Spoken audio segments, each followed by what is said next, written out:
क्या बात है आशा जी, आज सुबह सुबह सब्जी मंडी होकर आ रही हो? आज इतवार है ना, बहू बेटे देर से सोकर उठेंगे। सोचा घर पर क्या करूं, मंडी ही हो आती हूँ। अच्छा अच्छा, आज तो तीनों बहुओं की छुट्टी होगी। चलो बढ़िया है, तीनों बहुएं सरकारी नौकरी वाली हैं। वैसे तीनों ही काम वाली हैं तो आपस में बर्तन खड़क ही जाते होंगे। अरे नहीं नहीं, मेरी तीनों बहुओं में बहुत प्रेम है, उनमें कभी कोई लड़ाई नहीं होती। अभी तक तो सब उठकर अपना अपना काम निपटा चुकी होंगी। अपनी वकालत घर में मत झाड़ो भाभी, मैं भी बड़े स्कूल में प्रोफेसर हूँ, मुझे भी गणित आती है। आलू के पराठे में प्याज नहीं डालेंगे, सिर्फ आलू पराठा ही बनेगा। अच्छा, मैं भी देखती हूँ कि तुम आलू के मसाले में प्याज कैसे नहीं मिलाती हो। तुम अकेले आलू का पराठा खाने वाली नहीं हो, हम सब हैं। अरे तो किसने मना किया? 6 आलू हैं, दो दो तीनों के हो गए। ये दो मेरे, ये दो मेरे। ओहो, बहुत बढ़िया।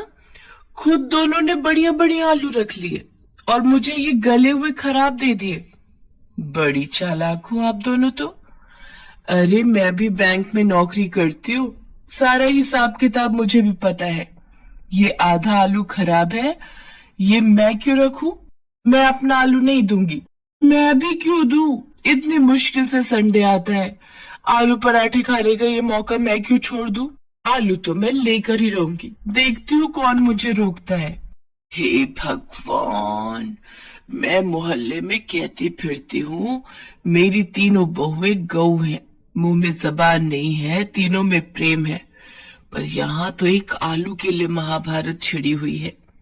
इतनी बड़ी सरकारी नौकरी करने वाली हो तुम, पर लड़ाई बिल्कुल बच्चों की तरह लड़ती हो। थैले में आलू रखे हैं, उबाल लो जितनी मर्जी। पता नहीं मेरे इस दुनिया से जाने के बाद। आशा के इतना कहते ही तीनों बहुएं उसके मुंह पर हाथ रख देती हैं। माँ जी, आज कह दिया, आगे से ना कहना। सॉरी माँ जी, आप ऐसी बातें मत करो, आपके बिना हम तीनों अधूरी हैं माँ जी, आगे से ऐसी बातें मुंह से मत निकालना। फिर क्यों लड़ती हो तुम तीनों? देखो, जिस घर में प्यार होता है वहाँ भगवान का वास होता है, इसलिए आपस में प्रेम से रहा करो। आज उसके बाद तीनों बहुएं मिलकर एक साथ नाश्ता बनाती हैं। रोजाना की तरह वही खट्टी मीठी नोकझोंक के बीच आशा देवी की बदौलत तीनों बहुओं में आपसी प्यार बना हुआ था। आशा देवी की ननद मनोरमा कुछ दिनों के लिए रहने आ जाती है। मनोरमा स्वभाव से चुगलखोर और झगड़ालू है, पर क्या करे, है तो आशा देवी की ननद ही ना। आशा भाभी, कहाँ हो? मैं तो कब की बाल धोकर बैठी हूँ, तुम्हारी बहुएं कहाँ हैं? मुझे चाय नाश्ता कौन सी बहू देगी? जी जी रुको, मैं तुम्हारे लिए पोहा और चाय बनाकर ला रही हूँ। बुआ जी पाए लागू, मैं चलती हूँ, आपको शाम को मिलूंगी। मैं भी चलती हूँ बुआ जी, प्रणाम। ओहो, मुझे भी आज लेट हो गया। मधु भाभी रुको, मुझे अपनी स्कूटी पर जरा बस स्टैंड तक छोड़ देना, आज कैब बुक ही नहीं हो रही। ये बढ़िया बात रही, तीनों बहू में काम पर निकल गई, अब तुम सारा घर का काम करोगी।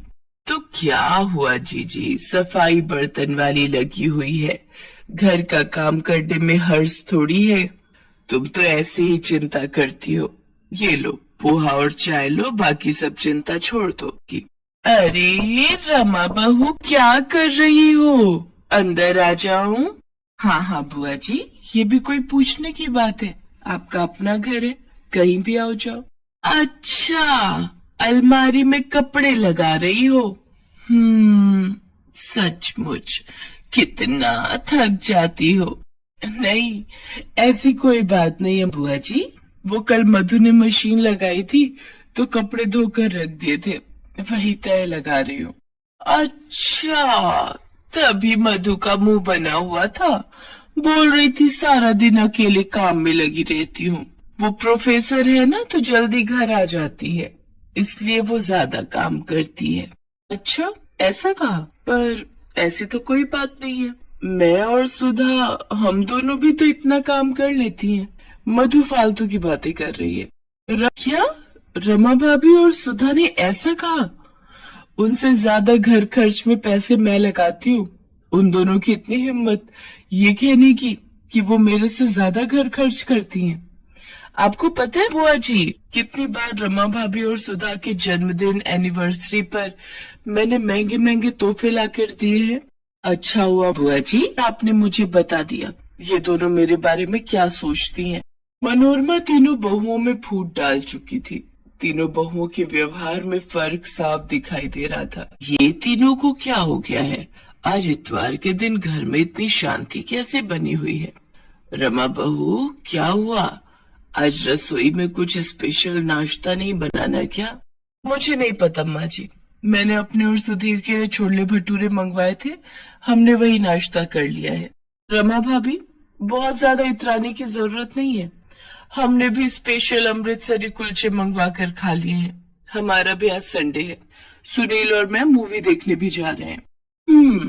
मैंने भी जलेबी समोसे खाए हैं, खुद कमाती हूँ, किसी का दिया नहीं खा रही। मैंने और रवि ने हैवी नाश्ता किया है, बढ़िया। कितने दिनों बाद। ये हो क्या रहा है इस घर में? एक दूसरे से सीधे मुंह बात करने को तीनों तैयार ही नहीं है। जरूर कुछ गड़बड़ है, नहीं तो ये तीनों मेरे से इस तरह बात नहीं करती। और ये मनोरमा जी कहाँ गई है? बड़ी देर से दिखाई नहीं दे रही, लगता है कमरे में होंगी। उनकी चाय बनाती हूँ। अरे मैंने भाभी की तीनों बहुओं में ऐसी फूट डाली है, ऐसी फूट डाली है कि पूछो मत। बड़ा इतरा रही थी तीनों बहुओं को लेकर। ओह, इसका मतलब ननद जी ने मेरे घर में आग लगाई है। इनका पर्दाफाश मैं ही करूंगी। मनोरमा की आदत थी फोन पर हर बात अपनी बेटी को बताने की। आशा देवी ने एक दिन अपने मोबाइल का ऑडियो रिकॉर्डर ऑन करके मनोरमा के कमरे में रख दिया और जानबूझकर मनोरमा से बातों बातों में बात करने लगी। भाभी तुम मुझे पहले कहती तो मैं बहुत पहले ही ये काम कर देती।